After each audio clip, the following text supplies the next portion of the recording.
The key about influence is understanding the reasons of the other person. That's a very important principle. It's not do as you would be done by. You're going to have a much better chance of success if you understand what their values are, their identity. And the beauty of it is that it works whether they've got more power, the same power or less than you. It's about how would you do it? Prioritization is absolutely key. It doesn't matter how much EQ, IQ, talent you've got. It's the people who've got laser-like prioritization skills applied ongoing who will be the most successful. We are what we repeatedly do. Excellence, therefore, is not an act, it's a habit. Because do you know what the first three things are that a potential investor looks for in a company beyond the balance sheet? People, people, and people. It's down to you to enable the stars of business to shine.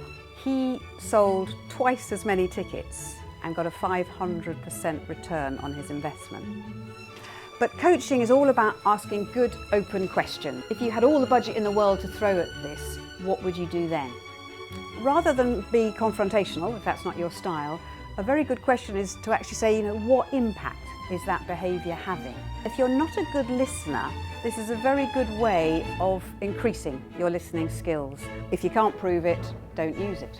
Ultimate goal is like the peak of Everest. So that is having that deck the best it can be, finished, all the research done in a month's time. And then we're going to actually give a few base camps along the way. But that gives you compliance. It doesn't give you emotional commitment. It works well for people who are risk averse. So now we get to the brief. Or when is the brief not the brief? Have you ever wondered why people who seem to have it all actually don't feel as successful as they really should? I think it's because they never actually define what success means to them. And it's different for everyone. How's that for teamwork? And who holds it together? Nancy Klein has written a whole book about this. It's called Time to Think, Igniting the Human Mind.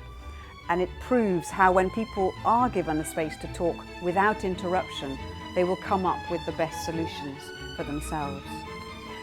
And once they've got it all out, they can then park the emotion and then logic returns. So it's a great leadership skill. The coach's job is to actually take you up in the helicopter. So now you're looking down and you can see, arguably, and therefore when you back down, you'd go straight to it. And hand wrote their appreciation for a job well done.